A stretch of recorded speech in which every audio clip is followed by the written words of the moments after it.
Final act of the evening. Big round of applause, please, for Mr. Rich Jaffa.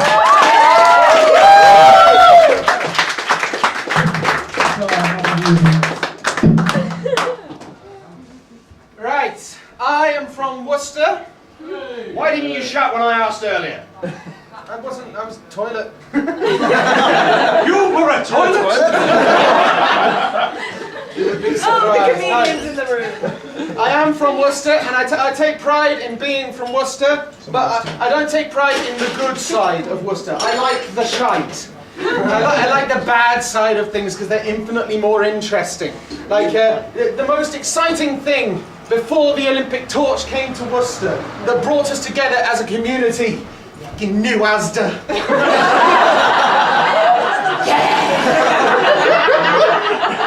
Did you see, like, you must have, it was on Facebook, it was on Twitter, it was everywhere, like, people were going, oh my god!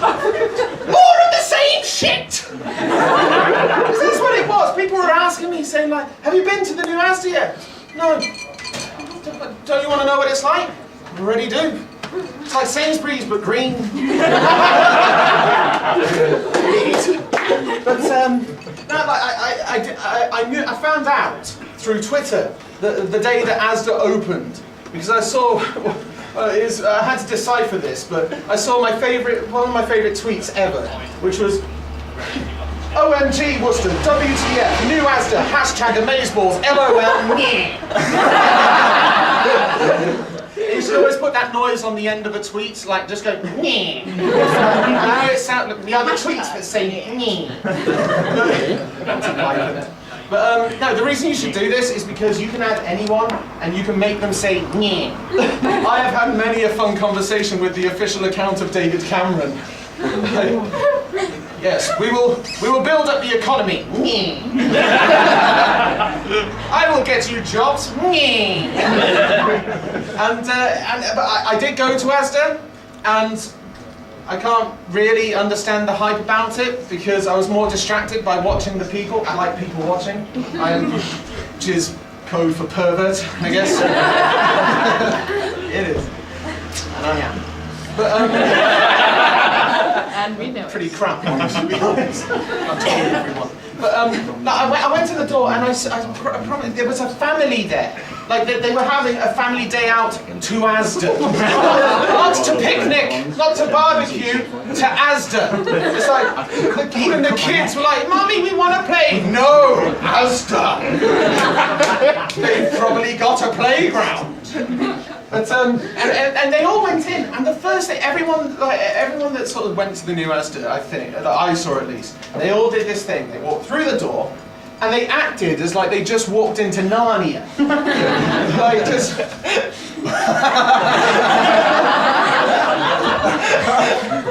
Look how high it is! This is definitely the highest supermarket in Worcester. They've overcompensated. I hope there's nothing up there we'll be able to reach. But, maybe the parents were spicing it up for the children, saying like, come on kids, we're going to go see the unicorn to get strawberries. Or maybe, oh look, Aslan's on customer information. Or like, if you're really lucky kids, you'll find a talking beaver. Sorry, quick social experiment. And a round of applause to everyone who just saw a talking vagina. That's the three.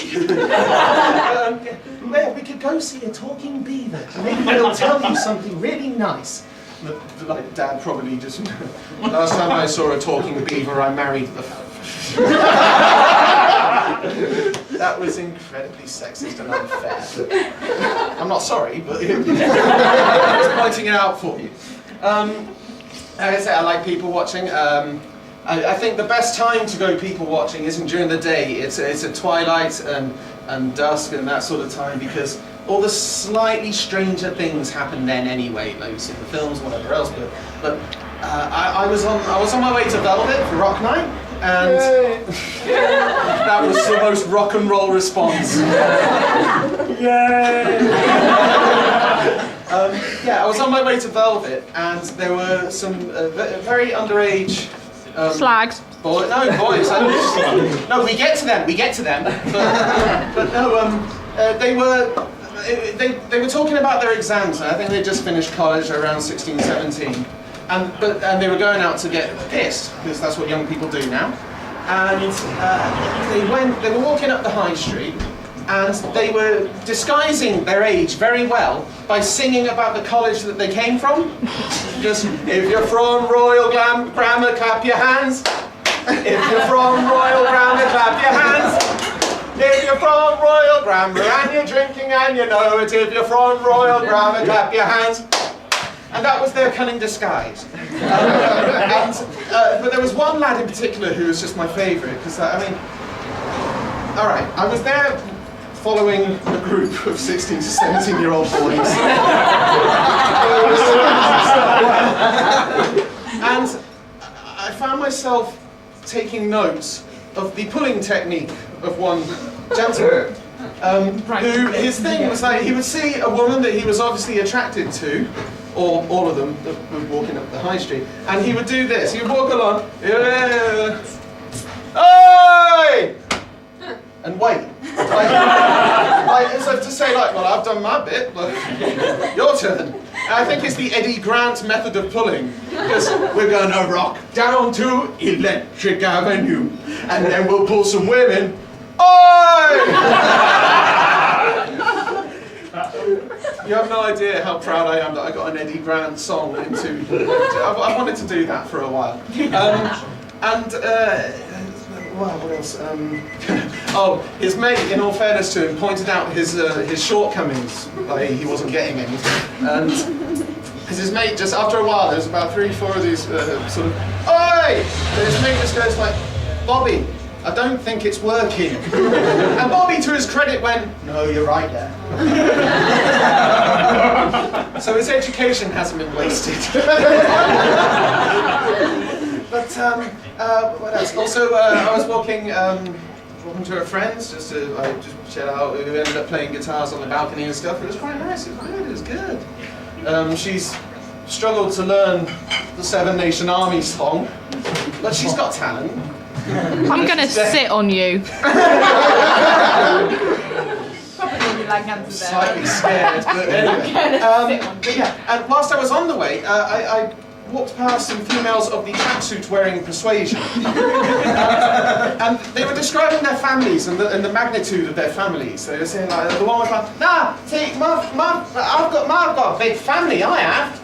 And the other one said, oh yeah? Well, I've got like 5 sisters, 2 brothers, and a goat. And then the other one said, like, oh yeah? Well, I've got 3 aunts, 2 sisters, 5 goats, 1 brother, 3 gibbons, and a monkey, if indeed those are not the same thing, and an extra pot of tea.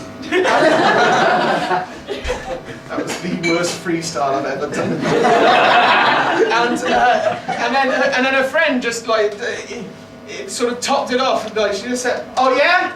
Well, my dad has fucked everyone. And she won, like, her friend was like, yeah, that's true, all Worcester, everyone, there are no virgins left anymore. Thanks to this girl's dad. And I think the reason I like the shite side of things is because I'm British. And where you're from in Britain is a bit shit. It's not as shit as over there, but it is a bit shit. Like, for example, Worcester is a bit shit. It's not as shit as Kidderminster, but it's still a bit shit. You can scale it up, you can do the countries. Great Britain is a bit shit. It's not as shit as France. But it's a bit shit. And I also apply this, actually, sorry, I just want to do this, like, the South is a bit shit. It's not as shit as the North. You die tonight! I just wanted to do that just so that I knew that response. Hey, that's my second death threat. This is thank you. But, I also apply this theory to my friends. Like, my friends are a bit shit. They're not as shit as a lot of other people's friends, but they're still a bit shit. And you all, like, even if you think your friends are the best in the world, I can prove this to you now. Right. Round of applause, everyone in here who can just, like, who can think of their close group of friends. Just right now. Round of applause for you. Okay. Now, round of applause for anyone who, without thinking about it, in that group of friends can definitely say that one of them is an asshole.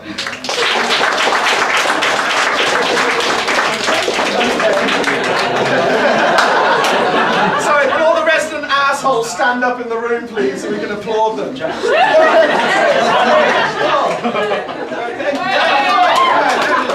Okay, now, this is just one more, and I can only do this one, I can only do this social experiment here. A round of applause if the asshole is me. Thank you. Thank you. I've been thinking of a couple of examples of how some of my friends are assholes, and well, I say unfortunately, luckily, two of them aren't here, so they're the ones. First up is Dave, who has an amazing collection of shirts. Woohoo! And I've known Dave for since I was about 4 years old. We came through college together, and at the end of college, you have the yearbook, the leaving book, and all that sort of stuff, and you write little messages in it like "Good luck in the future, stay in touch." I fucking won't. Well, Dave's message, and Dave, he's a very reserved guy, and he tones down his assholery, and then he tones it up in one blistering moment, and then he hides again. He's like a hit-and-run asshole. What he did was, in my yearbook, I opened it up, I'm reading through, and this is about 2 weeks after the actual thing's been signed. And I open it up, and it just says, from Dave, "You can always tell your future from your past. So in your case, no more single doors." Twat. Also, I just wrote back in his "fuck you." But the other one is Lee. Now, some of you might know Lee, some of you might have heard me talk about Lee before. Back in uni when we were doing drama, we did a stage fighting workshop, which is, you teach people to pretend to punch them and stuff and do the napping and whatever else. Lee was the one who was demonstrating the punching side of it, and I was the one who was demonstrating what's called selling. If they go like that, you go like, "Oh!" or whatever, and you pretend like you're twatted them. Which is tribute to Red Dwarf. Anyway, so Lee he steps up, we face with the correct distance apart, and Lee just goes, and I go, "Oh! Oh!" And I held the wrong side of my face, so I'll do that again. "Ah! Oh!" This is like Brechtian.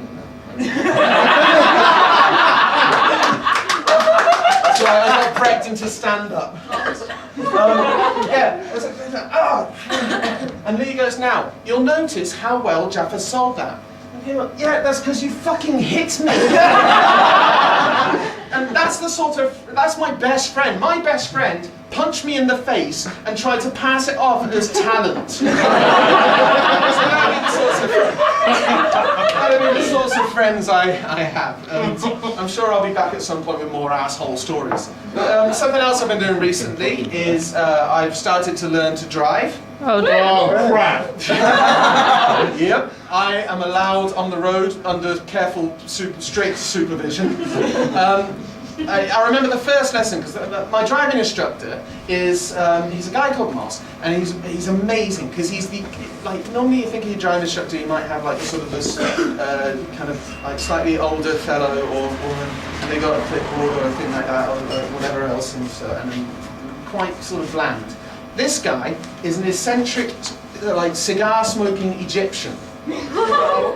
The first session I ever had, I knew I was going to get on with him, because he said, we're driving along, well, he's driving at this point, and he just says, like, "Jeffy," because he can't say Jaffa properly for some reason, he said, "Jeffy, I'm going to teach you 2 things. There's got to be more to it than that. I'm going to teach you 2 things. The first thing that I am going to teach to you, I don't know why I'm moving around, sorry, I've just realised this mime is incredibly inaccurate. Jeffy, oh, you're there!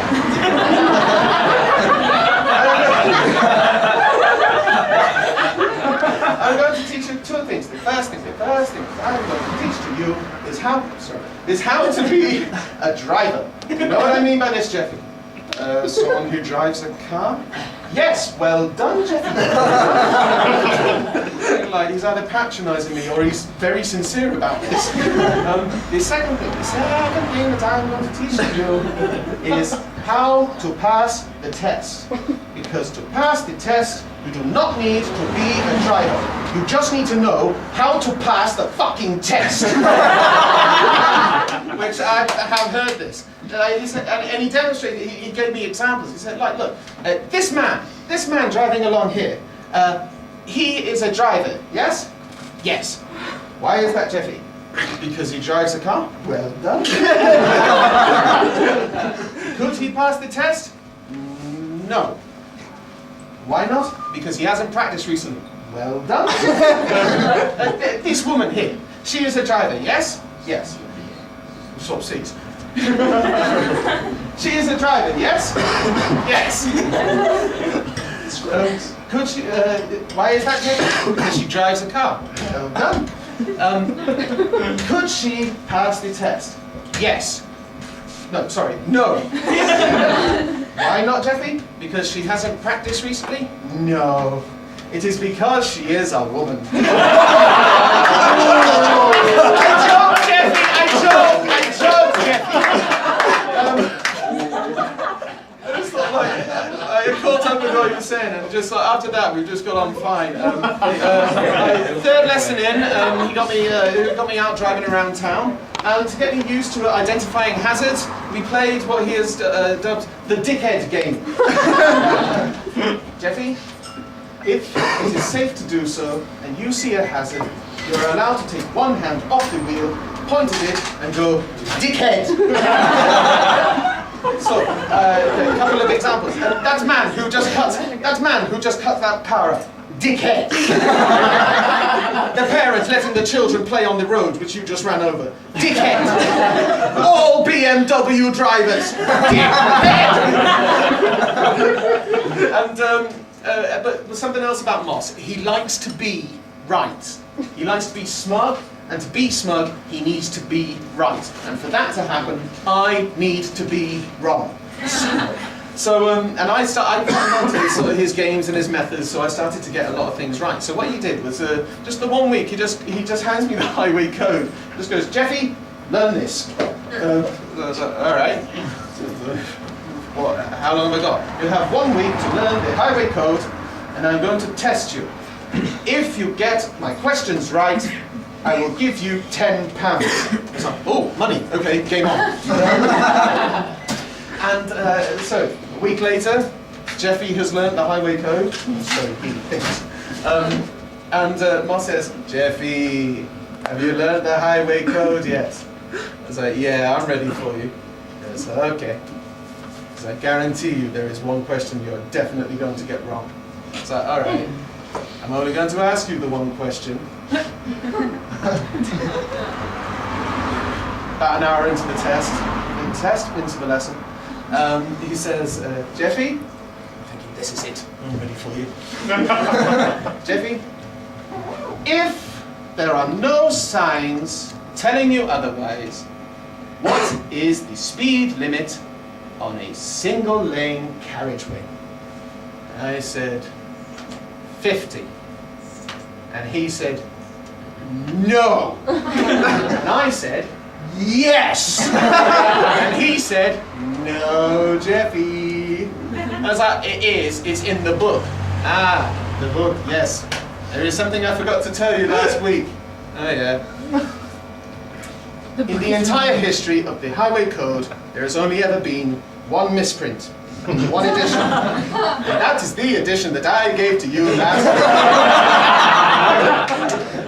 So let me get this straight. You have taught me wrong as a joke so that you could be smug this week.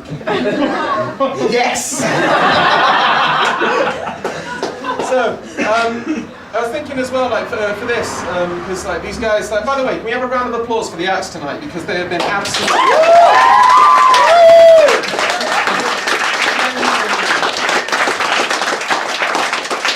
It's genuinely been so nice to see these guys all sort of, fucking leaps and bounds, man.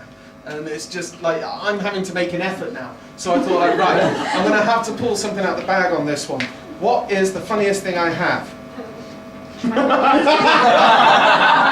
So, even though I haven't been laid in quite a while and I've been tested since, I thought I would take a trip back to the STI clinic for material.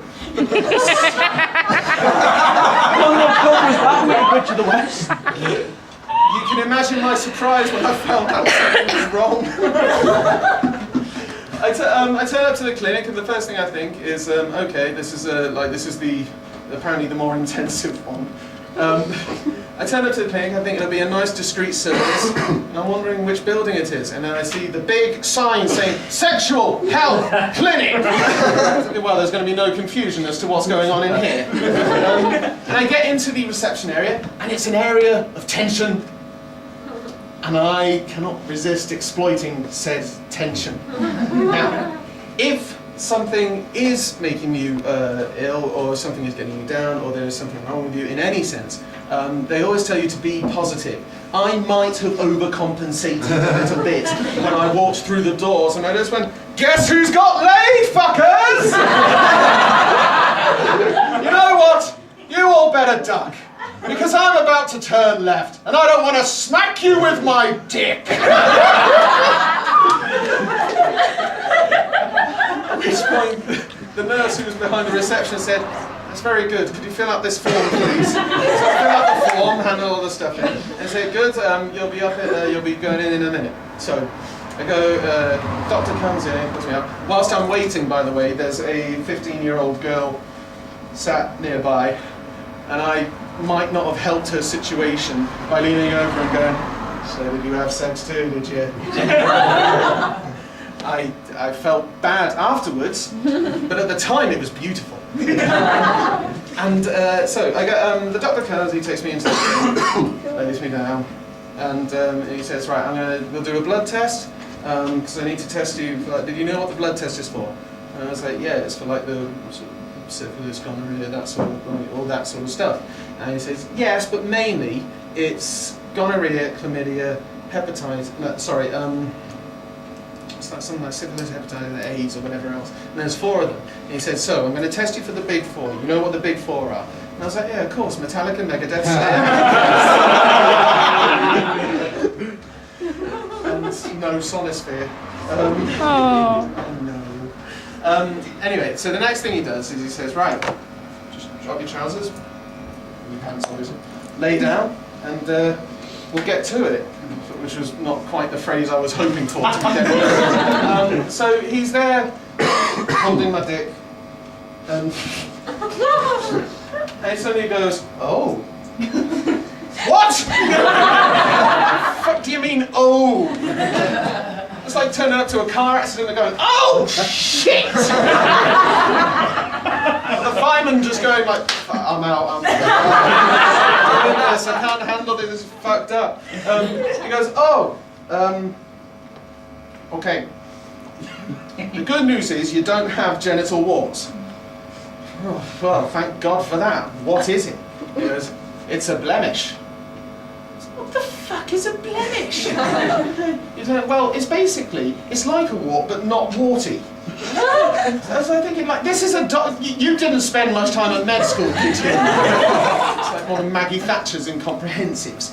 And, that's right, Thatcher joke, tribute to Roy Pierce Jones. And, so he says, don't worry though, we can just freeze it off.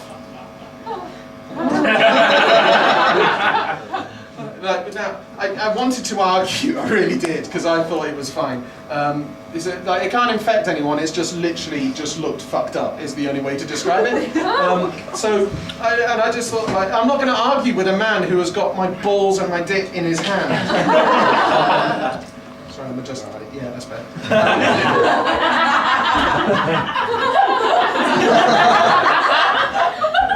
Anyway, so he says like, right, what we'll do is we'll just freeze it off. Now, I'm not asking anyone to reveal if they've had this, but your laughter may tell me if you have, so just, I'm warning you now, fair play, and whatever else.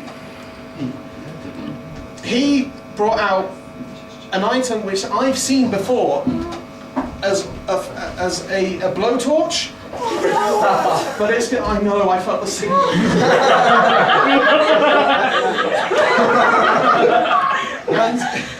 And so he pulls out this thing, but of course it's like sort of freeze or whatever else, and he just goes right.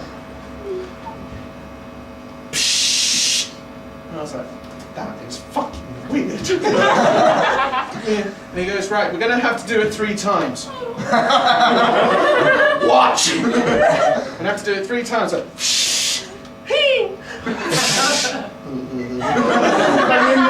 my dick looked like the pissed off Eskimo. And this is such poetic terminology. And then, this is the thing that pissed me off, was that at the end of this, what he did was he just handed me the beaker. He says, like, right, that's fine. We just need the urine sample now. So I was thinking, let me get this straight. You've frozen it, cold, and you're asking me to pass hot stuff through it. Could we not have done this in a different order?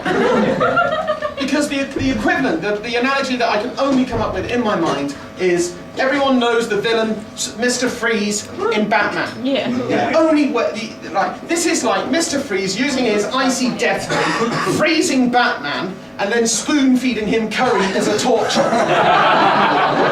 And that is the story of my now completely STI-free dick.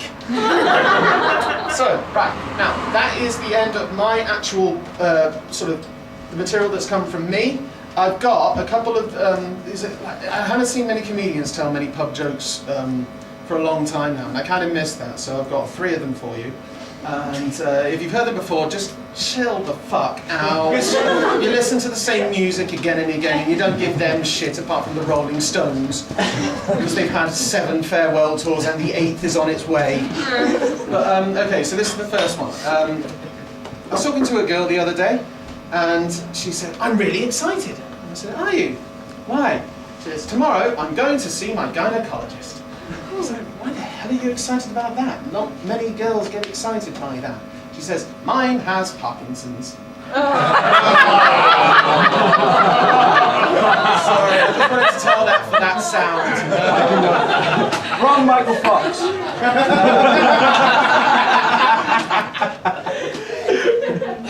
A man wakes up one morning, he looks out his bedroom window, sees a gorilla in his tree. So he calls, as you do, so he calls the nearby zoo, says, have you lost a gorilla? They say, yes. Is it, like, do you know where it is? He said, yes, it's up the tree in my back garden. Okay, we haven't finished tagging them yet, so can you have a look out the window? Just tell me if it's a male or a female gorilla. So the chap has a look out the window. Yeah, that's a male gorilla. So, male. He says, brilliant, we'll be round in 15 minutes. So sure enough, 15 minutes later, the zookeeper turns up with his van. And the zookeeper says to the guy, would you mind giving me a hand with this? No harm will come to you, but I do need a bit of help with this, okay? So the guy says, yeah, why not? A bit safe. So, yeah. Zookeeper takes around the back of the van, opens the doors. And there in the van is a pointed stick, a pit bull terrier, some handcuffs, and a shotgun. So the guy says, all right, how does this work? The man says, well, I am going to take the pointed stick and I'm going to climb up into the tree with the gorilla. And I'm going to poke the gorilla until he falls out the tree. Okay? At this point, this highly trained pit bull terrier is going to run across and he's going to latch onto the gorilla's bollocks with his jaws. Okay? At this point, the gorilla will go, ooh!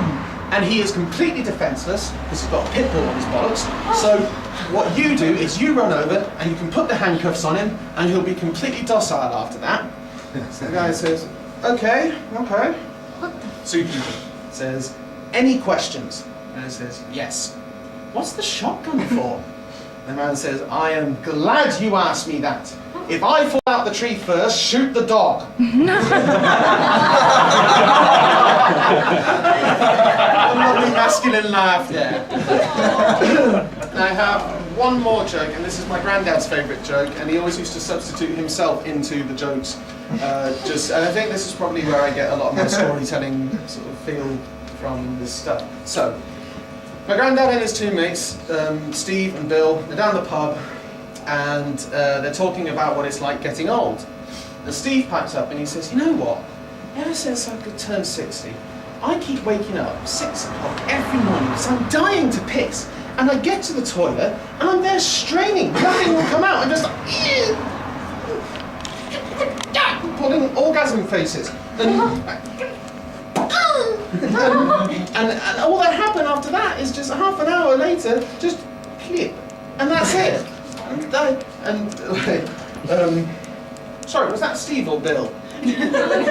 No, Steve. Okay, well, Bill, thank you. Bill then pipes up, says, oh yeah? Well, at 6:30 every morning, I wake up because I need to shit, but I'm so constipated. It just feels like I'm trying to shift Mount Vesuvius, and I can't do it. And just... And after about half hour, just a little pebble shit come out. My granddad goes, you think you've got problems. 7 o'clock every morning, I am pissing like a racehorse. It's like a hose. It just... And then as soon as the piss stopped, I start shitting. They could use me as an industrial muck spreader. Just... The other two go, well, what's wrong with that? We'd kill for that. He says, I don't wake up till 9 o'clock.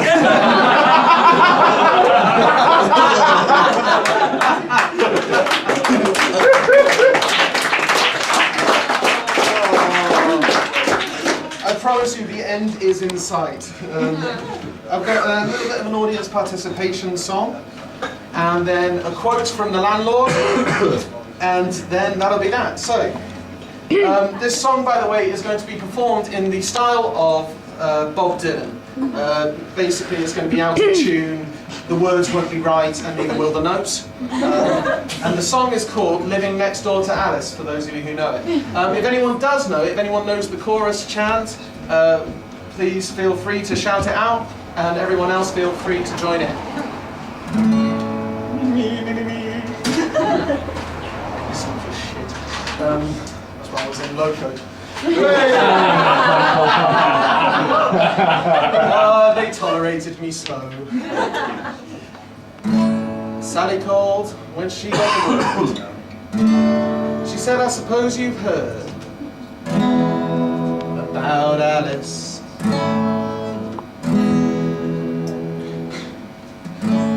I've forgotten the lyrics. Who the fuck is Alice?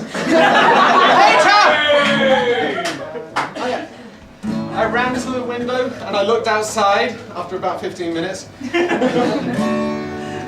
And I couldn't believe my eyes. As the big limousine pulled slowly into Alice's drive. Oh, I don't know why she's leaving or where she's gonna go. I guess she's got her reasons, but I just don't wanna know. 'Cause for 24 years I've been living next door to Alice.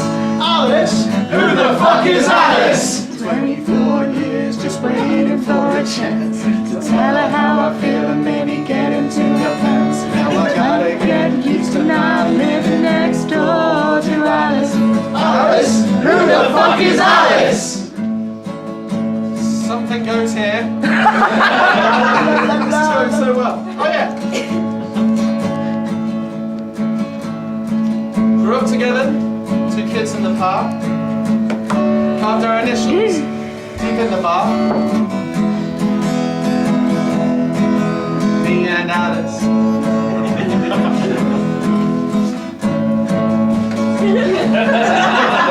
This is fucked up. I'm so sorry. Oh yeah. She walks out the door with her head held high, and I just couldn't believe my eyes. As the big limousine pulled slowly out of Alice's drive. Oh, I don't know why she's leaving or where she's gonna go. I guess she's got her reasons, but I just don't wanna know. 'Cause for 24 years I've been living next door to Alice. Alice? Who the fuck is Alice? Don't know what years, just waiting for a chance to tell her how I feel and maybe get into her pants. Now I gotta get used to not living next door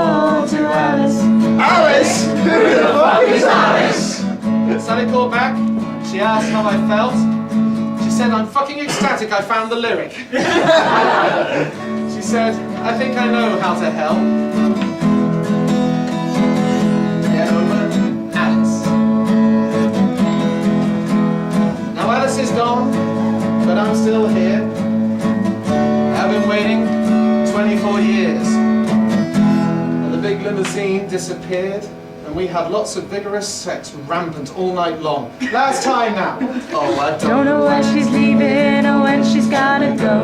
I guess she's got her reasons, but I just don't wanna know. 24 years I've been living next door to Alice. Alice? Who the fuck is Alice? 24 years just waiting for the chance to tell her how I feel and maybe get into her pants. Gotta get used to not living next door to Alice. Alice? Who the fuck is Alice? Oh, I've gotta get used to not living next door to Alice. Yeah, no, baby.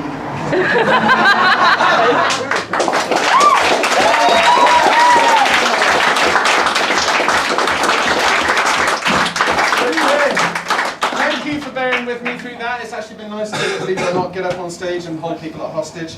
Right, this is the quote from the landlord. This is the final anecdote of the evening, and I think it is possibly one of my favourite examples of people watching. Myself and the esteemed Ian. Round of applause.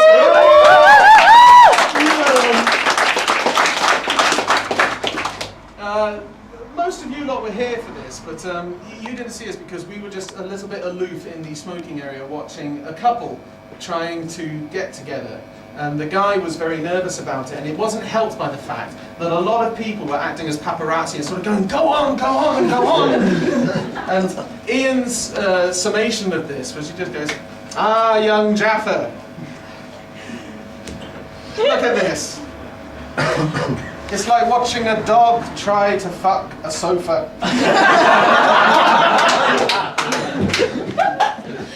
He'll do it if they would just let him. And if he's really lucky, the sofa might respond. Right. Can we have, just because this will be on video for this bit and all that, can we have all the comedians up here, because I don't want to take the last bow, it's our night tonight, so can all the comics, everyone who's performed tonight.